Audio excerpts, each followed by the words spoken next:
अच्छा जी, अस्सलाम वालेकुम। आज की क्लास में हम बेसिकली बहुत ही इम्पोर्टेंट टॉपिक है सर हमारे आज के कोर्स का, वो कवर करने जा रहे हैं। That is limited company. हम लिमिटेड कंपनी के बारे में A2 में पढ़ने जा रहे हैं, ठीक है। एज से रिलेटेड जाहिर सी बात है, कुछ बातें करनी पड़ेंगी जिस पे आपको कुछ रिविजन रिक्वायर्ड होगा।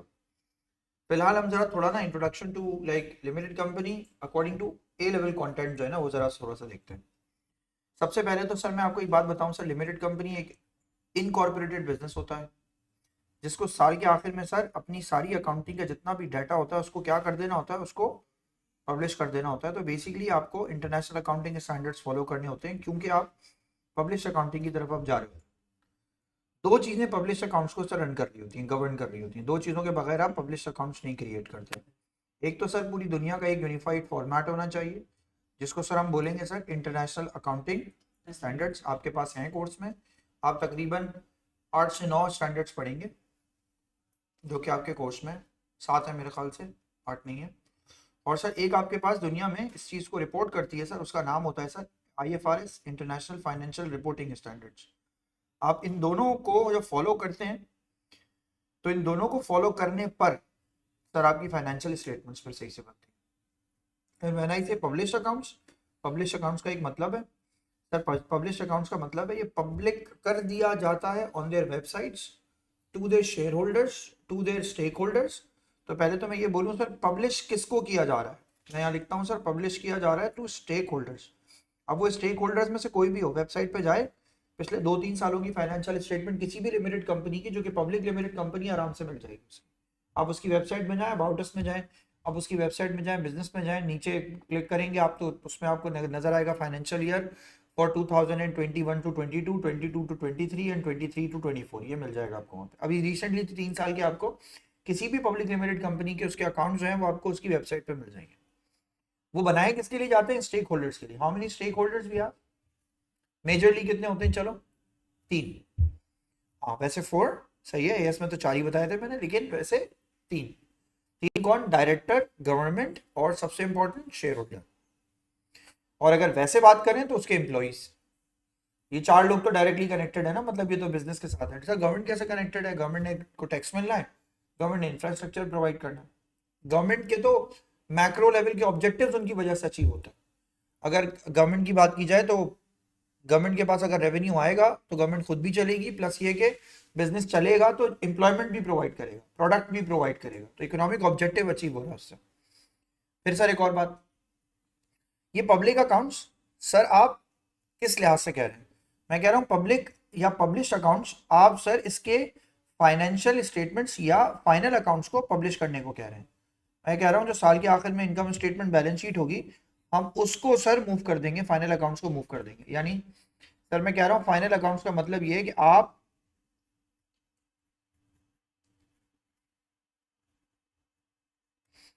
बात कर रहे हैं फाइनेंशियल स्टेटमेंट्स की, तो इसका मतलब है अकाउंटिंग ये कहती है या कंपनी लॉ ये कहता है कि किसी भी कंपनी का अकाउंट आखिर में फाइनेंशियल स्टेटमेंट जो है उसकी उसकी पब्लिक कर दी जाएगी, पब्लिश कर दी जाएगी। तो आज सर हमें ये देखना चाहिए, आज जब हम ये टॉपिक पढ़ रहे हैं तो हमें ये ज़रूर देखना चाहिए कि सर फाइनेंशियल स्टेटमेंट्स के बेसिकली कौन कौन से ऐसे कंपोनेंट्स हैं जिन्हें हम पब्लिक कर देंगे। सर मैंने आगे यहाँ एक हेडिंग डाली कि सर जिन जिन को पब्लिक करने की बात की जा रही है उनके बारे में मैं लिख रहा हूँ। तो ये क्या हो गया? ये कंपोनेंट्स ऑफ फाइनेंशियल स्टेटमेंट हो गए जिनको पब्लिक कर दिया जाएगा। इंपॉर्टेंट, बार बार अनाउंसमेंट कर रहा हूं मैं कि ये वो हैं जो पब्लिक कर दिए जाएंगे। सर आ जाते हैं इनमें। सबसे पहले फाइनेंशियल स्टेटमेंट में सबसे पहले जिस चीज को आप पब्लिक करेंगे उसका वैसे तो नाम आपने अपनी जिंदगी में या अपने क्वेश्चंस में आपने सुना है, मुझसे भी आपने ये सुना हुआ है। उसका नाम क्या है सर आपके पास? उसका नाम है सर आपके पास इनकम स्टेटमेंट। सही है, मगर आप उसे किस नाम से बुलाते हैं? आप उसे बुलाते हैं स्टेटमेंट ऑफ, किससे? स्टेटमेंट ऑफ कॉम्प्रिहेंसिव इनकम से।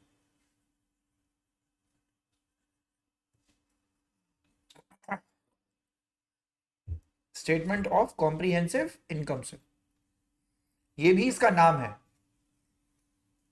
इनकम स्टेटमेंट को ये बोलते हैं। नंबर 2, दूसरी चीज, सर आप किसी भी कंपनी की फाइनेंशियल स्टेटमेंट को देखेंगे तो उसमें आपको स्टेटमेंट ऑफ, आगे लिख रहा हूं सर मैं, statement of changes in equity मिलेगा। सही है। तीसरी चीज आपको सर उसमें स्टेटमेंट ऑफ क्या मिलेगा, दोबारा से बताइए। हाँ अब नहीं है सर, इसमें आपको मिलेगा sir statement of financial cash flows. Statement of financial cash flows. फिर सर आपके पास फोर्थ आएगा, फोर्थ में लिखेंगे आप आगे statement of financial position.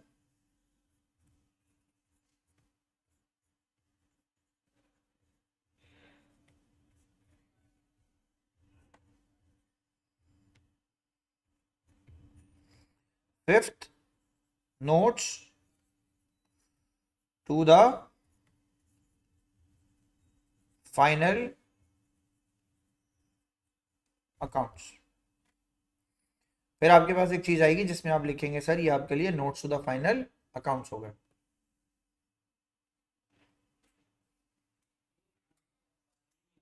Done. फिर एरो बनाइए। इसके अलावा भी दो चीजें जो आप लिखेंगे सर, पहली चीज क्या होगी, इसके बाद आएगा आपके पास डायरेक्टर्स रिपोर्ट, ये भी पब्लिक की जाएगी। और दूसरी चीज सर, सबसे इंपॉर्टेंट चीज जो कि पब्लिक की जाएगी वो आएगी sir auditors report. Auditors report, ये दोनों चीजें भी कंपनी अकाउंट्स में पब्लिश कर दी जाएंगी। These are known as statutory documentation of a financial statement, requirement of a financial statement, ये सब चाहिए हमें। अच्छा अब मैं जरा आपको याद कराना शुरू करूं, ये आपने एएस में कवर किया, सही है ना। Statement of changes in equity भी सर आपने कहां कवर किया, एएस में। स्टेटमेंट ऑफ फाइनेंशियल पोजीशन भी आपने कहां कवर कर दिया सर, एएस में। A2 में आप क्या कवर करने जा रहे हैं sir, statement of cash flows और notes to the final accounts. Notes to the final accounts is just a commentary to the financial statement. उसको कराता वराता कोई भी नहीं है, कमेंट्री होती है बेसिकली, बस जो आप लिखते हैं ना, एक्सप्लेन करेंगे आप किसी सिचुएशन को, उसको कहते हैं सर। इसका कोई क्वेश्चन नहीं बनाएगा, हालांकि notes to the final accounts की एक पूरी कहानी है जो कि आप लिख सकते हैं आपके कोर्स में। जब इसका मतलब है A2 में जो मेजर एरिया है सर फाइनेंशियल स्टेटमेंट से रिलेटेड, लिमिटेड कंपनी से रिलेटेड, वो आपके पास क्या है सर, वो है आपके पास statement of financial cash flows. अच्छा अब अगर मैं आपसे एक सवाल पूछूं सर, किसी भी दुनिया के बिजनेस के लिए ज्यादा इंपॉर्टेंट क्या होता है, कैश या प्रॉफिट, क्या चीज इंपॉर्टेंट होती है, कैश इंपॉर्टेंट होता है सर। अगर किसी भी दुनिया के बिजनेस के लिए कैश इंपॉर्टेंट होता है तो इसका मतलब है सर उसकी कोई स्टेटमेंट जरूर बननी चाहिए जिससे हम ये डिसाइड कर सकें कि मतलब बिजनेस को लाइक क्यों कैश की रिक्वायरमेंट है, बिजनेस अपना पैसा कहाँ लगा रहा है, कहाँ से जनरेट कर रहा है और कहाँ लेके जा रहा है। आइए बात समझ में कि स्टेटमेंट होनी चाहिए। फिर एक और बात शुरू में ही आपको मैं बता रहा हूँ सर, कैश फ्लो स्टेटमेंट, इसके आगे जहाँ एरो बना वहां लिख लीजिएगा सर। कैश फ्लो जो स्टेटमेंट होती है ना सर, वो किसी एक्चुअल डाटा के ऊपर बनी हुई होती है। मैंने यहाँ लिखा सर वो एक्चुअल डाटा पे होती है, रियल पे होती है। कैश बजट जो था ना वो एस्टिमेटेड था, कैश बजट आपने एस्टिमेशन की बेसिस पे बनाया हुआ है। लेकिन ये आप बनाते हैं प्योरली किसके लिए, ये आप बनाते हैं सर प्योरली एक्चुअल डाटा के ऊपर। उसका मतलब है ये जो डाटा है, जो रियल डाटा है, उसके ऊपर आपने काम किया हुआ है। या रेंट पे भी बनेगा और प्लस ये कि आपके एक्चुअल दो बैलेंस शीट के दरमियान बनेगा। तो ये एक इंपॉर्टेंट बात है, आगे जाके देखेंगे सर इसको। अब सुनिए सर, तो इसका मतलब है सर हमें ये काम करना है। अब जैसे हमने ये पढ़ा तो मैंने जैसे कॉलेजेस की क्लास में क्या किया कि किसमें से, हाँ वो मैं तुम्हें भी समझा रहा हूँ सर। मैंने ये कहा कि अगर मैं आपसे ये बात कह रहा हूँ ना, तो पहले मैंने क्या किया था, पहले मैंने सारे जितने भी कॉलेजेस थे ना उनको मैंने क्या किया, उनको पहले मैंने आईएएस सेंड कर दिए थे सारे। मैं हर साल यही प्रैक्टिस करता हूँ, पहले आईएएस सेंड कर देता हूँ, बच्चे कॉपी कर लेते हैं उसको। आपको मैंने नहीं भेजा, हमारे पास अभी टाइम है क्योंकि हम आज यहाँ पे मौजूद हैं, दो टॉपिक बचे हुए हैं साइड साइमल्टेनियसली, हम काम भी कवर कर रहे हैं, तो हम बेहतर है कि खुद ही क्लास में ही कुछ चीज़ें देखें, क्लास में ही कुछ आईएएस देखें। आप सुने, अभी मैंने आपसे क्या बोला कि आपको फाइनेंशियल स्टेटमेंट जब भी बनानी होगी, जब भी आप फाइनेंशियल स्टेटमेंट बनाएंगे कंपनी की, तो आपके ऊपर कोई ना कोई स्टैंडर्ड्स होंगे, है ना। इनकम स्टेटमेंट बनाएंगे तो स्टैंडर्ड किसका होगा, IS1। IS1 इनकम स्टेटमेंट को डील करता है और सारे फॉर्मेट्स को डील करता है। जितने भी आपके फॉर्मेट्स है ना, statement of changes in equity के, मैन्युफैक्चरिंग अकाउंट के, सबके फॉर्मेट को भी डील कौन करता है, IS1। लेकिन ये जो कैश फ्लो है इसके लिए एक मसला है सर, यहाँ देखिएगा सर, एक स्टैंडर्ड है, लिखिएगा पूरा नाम, पूरा लिखिएगा अभी, इंटरनेशनल अकाउंटिंग स्टैंडर्ड,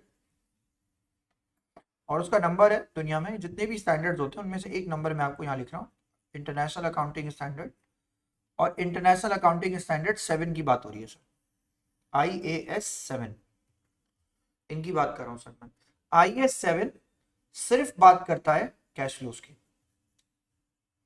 तो इसका मतलब है कैश फ्लो स्टेटमेंट के बारे में भी जिसने हमें सारी बात बताई हुई है, वो सारी की सारी बात हमने कहां से ली हुई है सर? वो सारी की सारी बात हमने, फिर से बोलो कहां से ली हुई है? IAS 7 से। आ रही है मेरी बात समझ में? Right wrong? IAS 7 की बात हो रही है सारी, क्लियर है? अब सुने, IAS 7 ये कहता है कि जब भी आपको कैश फ्लो स्टेटमेंट बनानी हो, अच्छा अब ये जब ये कहता है ना, तो अलीना मैंने क्या बोला हमजा? अब ये कहता है भाई सर नुमान की अब कोई बात जीरो है। अब आपको कोई ना दुनिया का सबसे बड़ा टीचर भी आगे पढ़ा दे और ये कहता है कि वो कहता है ये, तो वो कुछ नहीं कह रहा। अब क्योंकि स्टैंडर्ड खुद कह रहा है, जो बात स्टैंडर्ड खुद कह रहा है ना, उसमें हम कुछ नहीं कह सकते। मेरी बात समझ रहे हैं? हम बस स्टैंडर्ड को याद कर सकते हैं, उसको उसकी इम्प्लीकेशन सीख सकते हैं, उसको कहाँ इस्तेमाल करना है नहीं इस्तेमाल करना है ये सीख सकते हैं। अब तो खुद ही सब कुछ जस्टिफाइड है। सुने, IAS 7 कहता है कि बिजनेस में, दुनिया में जितने भी बिजनेस हैं, उनमें 3 तरह की एक्टिविटीज होती हैं अकॉर्डिंग टू कैश। मैं ये बात यहाँ पे मेंशन कर रहा हूँ सर, अब देखिएगा जरा, मैं जहाँ मेंशन कर रहा हूँ आप भी वहाँ मेंशन कीजिएगा। सर मैं ये कह रहा हूँ कि अकॉर्डिंग टू कैश बिजनेस के अंदर एक्टिविटीज होती हैं अकॉर्डिंग टू कैश। तो मैंने ये कहा सर कुछ एक्टिविटीज होती हैं बिजनेस के अंदर जिनकी यहाँ पे ना हमसे, जिनकी यहाँ पे हमसे जो है वो बात की जा रही है। अच्छा अब सुने, मैं नहीं कह रहा फिर वही बात कि कैश कैश बुक से कैसे अलग है, कि कैश बुक से इसलिए अलग है क्योंकि इसका स्टैंडर्ड है पूरा अलग से। वो स्टैंडर्ड ये कहता है आपको अगर बिजनेस के कैश के इनफ्लोज आउटफ्लोज को डिवाइड करना है तो 3 हिस्सों में कीजिए। किस किस में? सबसे पहले कीजिए sir cash flow from operating activity, यानी बिजनेस के अंदर एक क्या होता है, एक बिजनेस के अंदर ऑपरेटिंग एक्टिविटी होती है या ऑपरेशंस होते हैं। दूसरी चीज में अगर आपको इसको डिवाइड करना है तो आप इसको डिवाइड करें इन्वेस्टिंग एक्टिविटी के अंदर।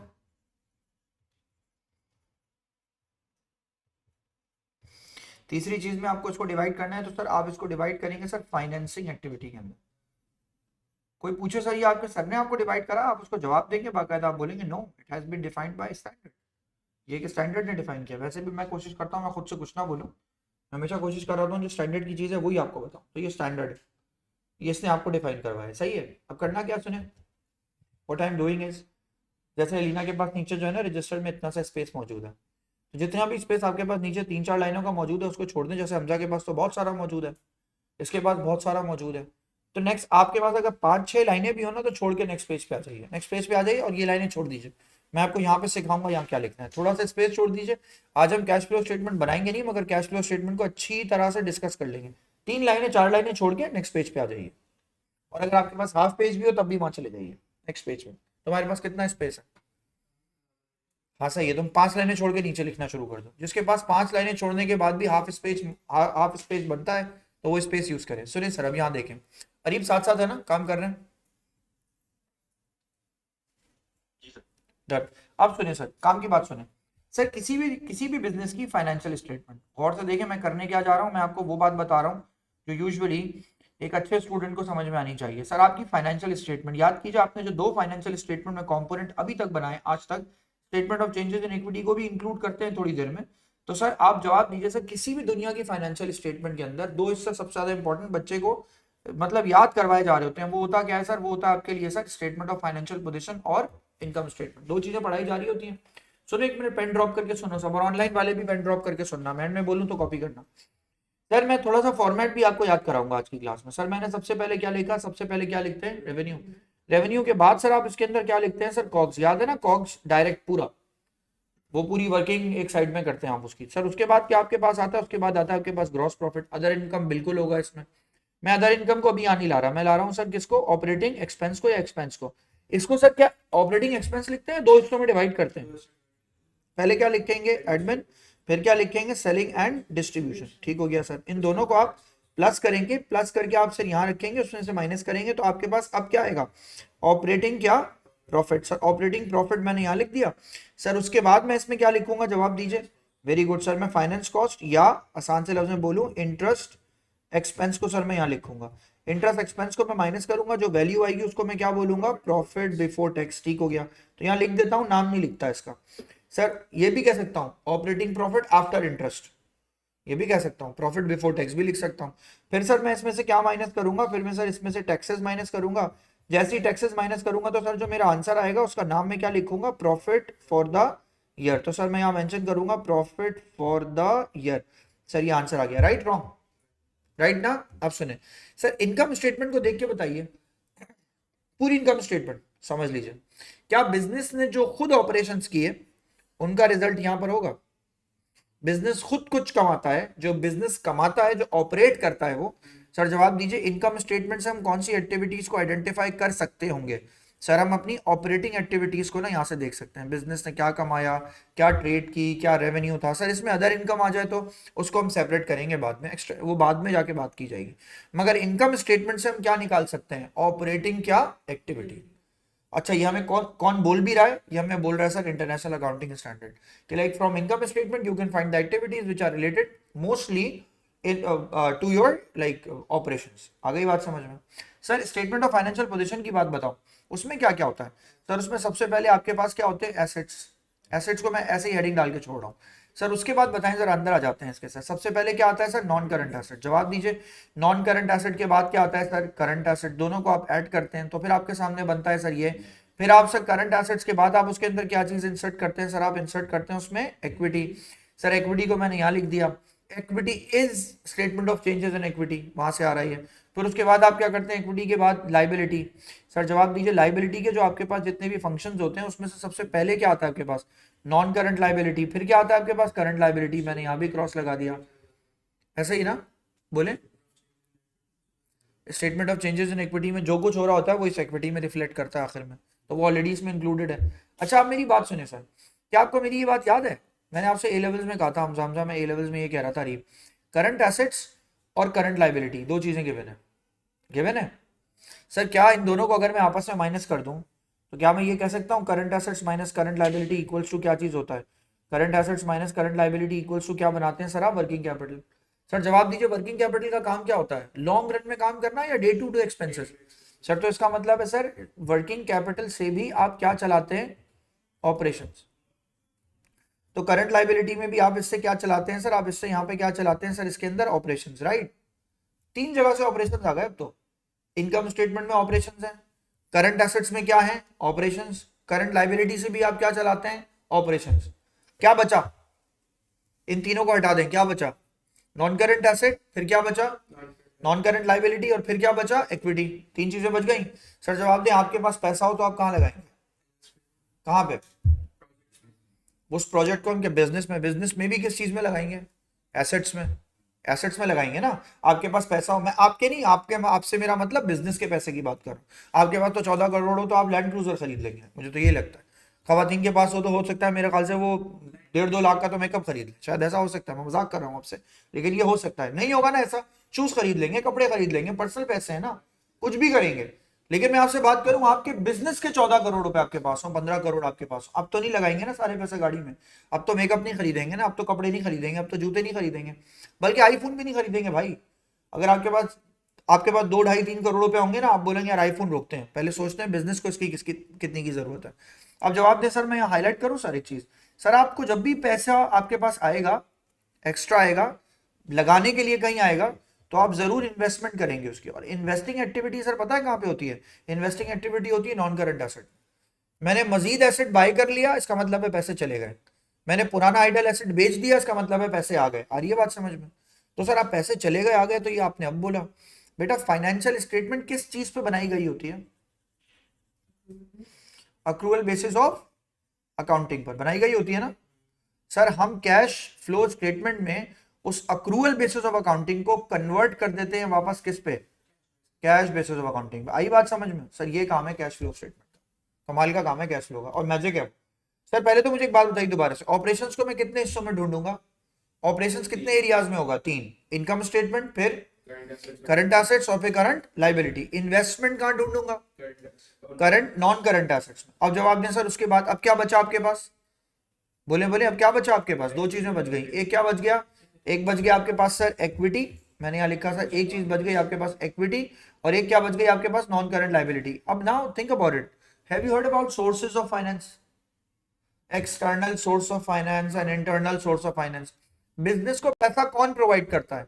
या तो खुद बिजनेस ही प्रोवाइड कर दे, तो रिटेन अर्निंग में है वो। रिटेन अर्निंग किसका पार्ट है? इक्विटी का। बाहर से किसी से पैसा ले लें तो दो तरीके हैं, शेयर इशू कर दें या डिबेंचर इशू कर दें, लोन ले लें। तो इसका मतलब है इक्विटी आपके लिए कौन सी फाइनेंसिंग होगी? इक्विटी आपके लिए फाइनेंसिंग एक्टिविटी होगी, है ना? एक्टिविटी होगी मगर फाइनेंसिंग, पैसा आता है यहां से या पैसा जाता है, इनको डिविडेंड दे देते हैं आप। फाइनेंस में पैसा आया या फाइनेंस से पैसा गया। नॉन करंट लाइबिलिटी भी क्या है आपके लिए? नॉन करंट लाइबिलिटी से भी आप sir source of finance generate करते हैं। और ये बात समझ में, जरा गौर से देखिए, पूरी बैलेंस शीट फाइनेंशियल स्टेटमेंट पूरी कंप्लीट हुई। फिर से बोलिए sir. From where the operations like they can be identified? income statement, current assets and current liability. And where the investing activity is located? Non-current assets. Where the financing activity is located? Equity and non-current liability. तो ये पूरा section balance sheet. Sir तो आप ये कहना चाह रहे हैं हमें क्वेश्चन क्या बैलेंस शीट और इनकम स्टेटमेंट मिलेगी? यस, मैं ये कहना चाह रहा हूँ। क्वेश्चन में आपको बैलेंस शीट और इनकम स्टेटमेंट मिलेगी और 2 सालों की बैलेंस शीट मिलेगी। 2 सालों की बैलेंस शीट को आप कंपेयर करेंगे, वो क्यों करेंगे वो बाद में देखते हैं।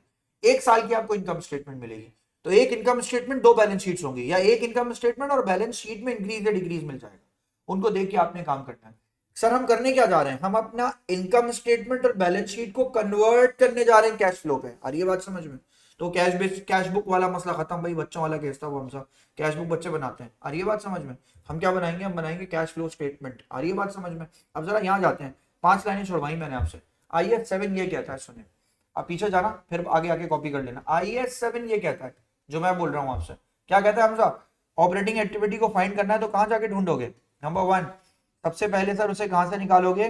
सबसे पहले उसे निकालोगे इनकम स्टेटमेंट से। और इनकम स्टेटमेंट में जो आपके काम की चीज है ना, वो क्या है? वो है सर आपके पास ऑपरेटिंग प्रॉफिट। आप ऑपरेटिंग प्रॉफिट से स्टार्ट लेंगे 1। दूसरा लीना, अगर आपको ऑपरेटिंग एक्टिविटी ढूंढनी हो तो आप कहां जाके देखेंगे? करंट एसेट्स में। करंट एसेट्स में आप किस चीज को छोड़ देंगे? या करंट लाइबिलिटी में जाके देखेंगे? सर मैंने यहां लिखा कि आप इनमें किसी को ढूंढेंगे और आप यहां लिखेंगे कैश एंड कैश इक्विवेलेंट के अलावा। कैश एंड कैश इक्विवेलेंट समझते हैं ना? कैश एंड बैंक के अलावा, इनके अलावा आप करंट एसेट्स करंट लाइबिलिटी में काम करेंगे। फिर हमजा इन्वेस्टिंग एक्टिविटी की बात करें, इन्वेस्टिंग एक्टिविटी के अंदर सर आएंगे सबसे पहले किस पे जाएंगे? Non current asset. सर आप नॉन करंट एसेट के सेक्शन को टच करेंगे, एक सेक्शन बस। फाइनेंसिंग में आप किन किन को टच करेंगे? 2 नाम बताइए सर। सबसे पहले पहले किसको टच करेंगे सर? इक्विटी को। और फिर उसके बाद आप किसको टच करेंगे सर? नॉन करंट लाइबिलिटी को। सर यहां तक आपने काम कर लेना है सर, कॉपी कर लीजिए। बनवा तो कैश फ्लो स्टेटमेंट का फॉर्मेट बनवा देना चाहिए, बनवा देता हूँ, टाइम बहुत है अभी।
फॉर्मेट बनवाऊंगा ना तो फिर मेरे पास क्वेश्चन कराने का आपके पास कोई वो नहीं होगा। जिस दिन फॉर्मेट बनवाऊंगा ना उसी दिन क्वेश्चन कराऊंगा, वरना आप फॉर्मेट अभी बनाएंगे ना क्वेश्चन बाद में करेंगे तो आप कुछ भूल जाएंगे।